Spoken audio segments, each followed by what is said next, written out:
Merci Madame Sonia. Bonjour tout le monde. Donc, je me présente. Je suis Khadija Boujeni. Je suis CTO de NG Technologies et je suis experte en solutions de signature électronique et PKI. Donc, comme Madame Sonia l'a bien dit, je vais vous expliquer un peu comment au niveau de TUNEPS, on assure l'intégrité des données, l'intégrité des soumissions, leur authenticité et aussi leur sécurité. Donc je vais commencer par un workflow que vous tous, que ce soit acheteur public ou fournisseur, vous tous vous le connaissez. Donc je vais commencer par l'acheteur public qui publie une offre.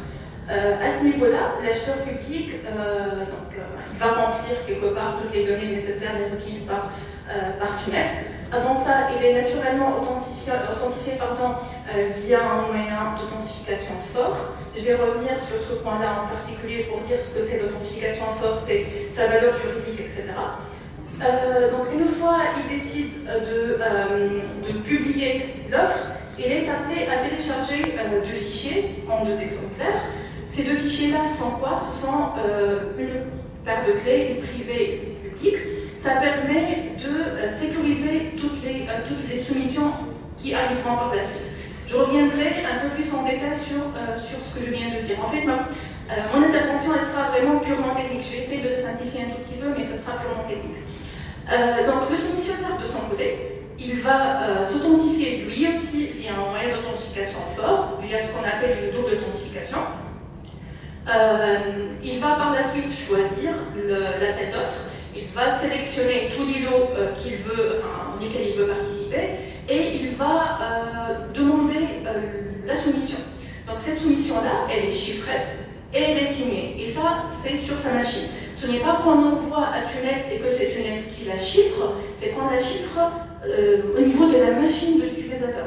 Donc ça veut dire quoi? Ça veut dire que toute soumission de n'importe quel soumissionnaire ne sort jamais de son PC, de son environnement personnel ou professionnel, de manière non sécurisée. Elle arrive par la suite au niveau de TUNEPS, où elle est gardée de manière chiffrée et signée naturellement. Donc ça c'est la phase soumission. Pareil, je reviendrai plus en détail technique, surtout sur cette étape-là. Et arrive à la fin, bien sûr, la phase d'ouverture des plis. Donc l'ouverture, elle ne se fait naturellement que quand la date initialement annoncée est atteinte. Donc quand je parle de date, là aussi, il y a un niveau de sécurité où on n'utilise pas une date quelconque d'un PC ou d'un serveur ou autre, on utilise ce qu'on appelle une source de temps fiable. Donc c'est un serveur qui est audité, qui est hébergé chez une autorité qui a l'habilitation légale d'émettre du temps. Donc on va à l'ouverture, on va vérifier la date d'ouverture depuis cette source de temps fiable dont je parle, ce qu'on appelle un numéro d'attache. J'imagine que presque tout le monde entend parler d'un numéro d'attache. Donc une fois ça s'est arrivé, l'acheteur public sera appelé à sélectionner les deux fichiers qu'il avait préalablement générés, et ça va permettre de déchiffrer l'offre. Donc là, c'est un peu le processus global. Je reviens en détail sur chaque étape. Donc quand on parle de signature électronique, c'est quoi? Donc la signature électronique, c'est l'équivalent légal, dans le cadre juridique tunisien, d'une signature manuscrite. Donc actuellement, en fait, si vous voulez par exemple faire une signature légalisée, qu'est-ce que vous faites? Eh bien, vous avez là je parle d'une personne tunisienne, mais aussi l'équivalent pour les étrangers. Donc vous avez votre carte d'identité que vous obtenez via le ministère de l'Intérieur, naturellement. Donc ça prouve que vous êtes la personne X que vous êtes supposé être. Et grâce à cette carte d'identité, vous allez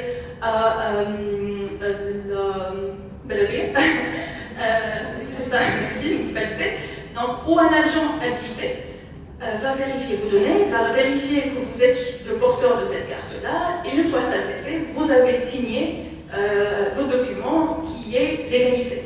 Donc l'équivalent électronique c'est quoi? Donc, vous devez aller chez une autorité de certification habilitée qui a le droit, qui est reconnu par l'État. Là, on parle du cadre juridique tunisien. Donc, vous devez aller à une autorité reconnue par le gouvernement tunisien qui qui va vous donner votre identité numérique. Finalement, c'est quoi votre identité numérique? C'est on va dire que ce sont deux fichiers. Donc le premier, c'est le token que vous avez tous, le token USB ou la carte cryptographique. Donc ça, c'est où votre clé privée réside. La clé privée qui ne peut jamais sortir de ce token-là, qui est protégé par un mot de passe qui vous est délivré et que vous devez changer naturellement. Vous ne devez jamais garder le même mot de passe qui est donné au passage. Donc ne gardez pas le même mot de passe qui est donné et que vous devez le changer.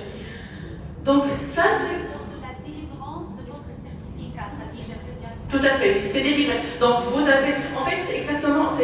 Donc là, on est exactement comme dans le cadre bancaire, vous avez une carte et un PIN avec. Donc vous avez votre token et vous avez un PIN que vous devez changer pour des raisons de sécurité.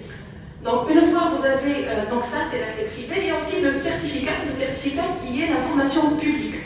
Donc il y a votre identité, on va dire votre identité privée qui est sur votre token, qui est protégée par un mot de passe, initialement délivré par une autorité de certification, mais que vous devez changer, encore une fois j'insiste sur ce point, et aussi votre certificat public qui contient des informations telles que votre nom, votre prénom, votre email, etc. Donc là, c'est la première phase. La deuxième, c'est que, moyennant un module de signature, en utilisant ce token-là, cette identité-là, vous allez générer une signature.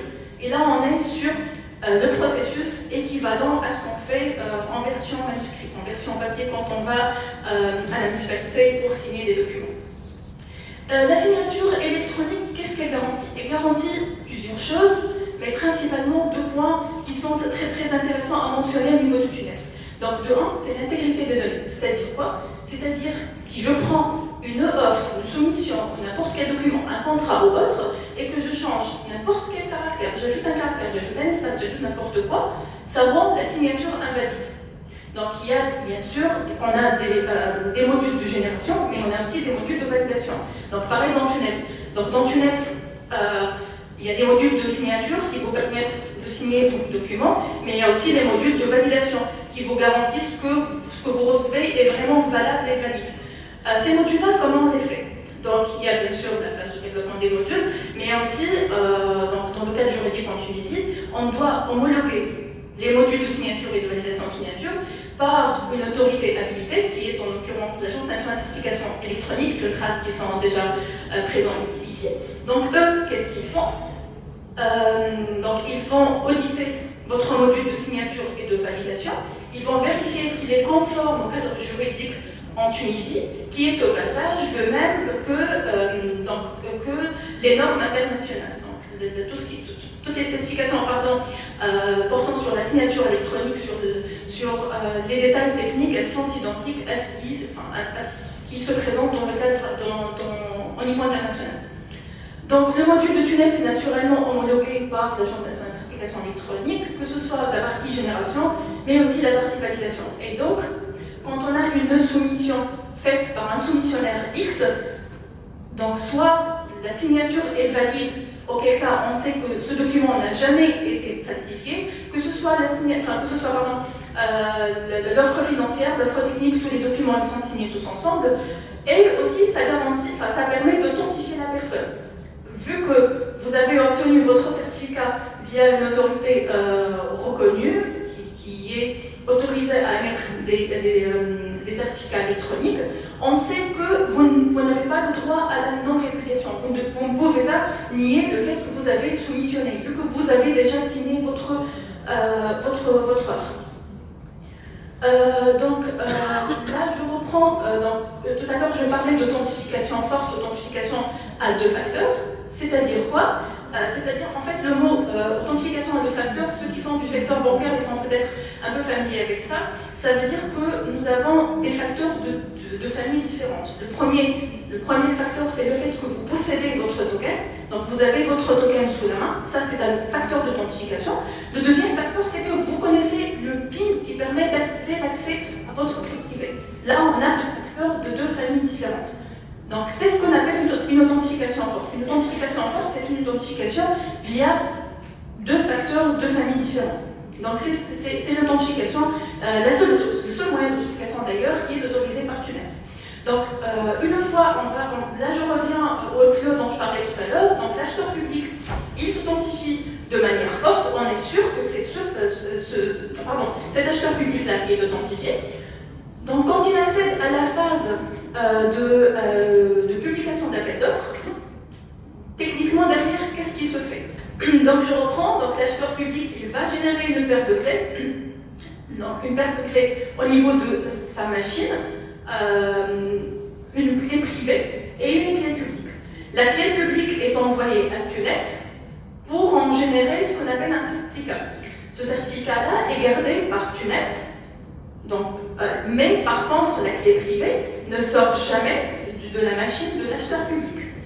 Par la suite, cette clé privée, elle est chiffrée par un mot de passe. D'ailleurs, les agents publics, s'il y en a, vous savez que vous devez écrire un mot de passe. Donc, ce mot de passe-là, il permet de protéger votre clé privée. Donc, vous êtes appelé par la suite à sauvegarder deux fichiers qui sont votre clé publique, qui est le certificat, et votre clé privée, qui est chiffrée. Donc, vous devez le sauvegarder en 2 exemplaires, en cas de suppression de l'un des exemples. Et par la suite, votre appel d'offres est publié. Donc, arrive le niveau du fournisseur. Donc, le fournisseur, comme je disais tout à l'heure, il s'authentifie via une authentification forte. La première chose qu'il va faire, c'est qu'il va télécharger la clé publique de l'appel d'offres. En fait, on a une paire de clés par appel d'offres. Chaque appel d'offres a sa propre paire de clés. Donc, on va télécharger la clé publique de l'appel d'offres, on va signer notre offre et la chiffrer. Donc, quand on va signer l'offre, c'est-à-dire qu'on va authentifier la personne, on va protéger le document, etc. Mais on va aussi la chiffrer. Et on va l'envoyer à TUNEPS. Donc, à ce niveau-là, peu importe qu'on participe à un lot ou à une cinquantaine de lots, donc l'acheteur public à son niveau, n'importe quel agent de TUNEPS, il n'a pas le moyen de visualiser ce fournisseur-là, à quel lot il a participé. Pourquoi? Parce que l'offre est chiffrée. Donc on n'a pas de visibilité. Est-ce qu'il a participé au lot 1, au lot 3, au lot est-ce qu'il a participé à tous les lots, à un seul lot? On n'a aucune information. Enfin, on l'a, mais elle est chiffrée.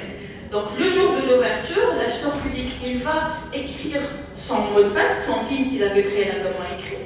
Ça va permettre d'envoyer la clé privée au serveur du TUNEPS, et là, on va déchiffrer toute l'offre. Et à ce niveau-là, c'est l'acheteur qui peut visualiser à quel lot on a participé, etc. Mais avant ce moment-là, ni l'acheteur public, ni les agents de TUNEPS n'ont la possibilité de visualiser aucune information sur les soumissions envoyées. Voilà. Merci Khadija pour cette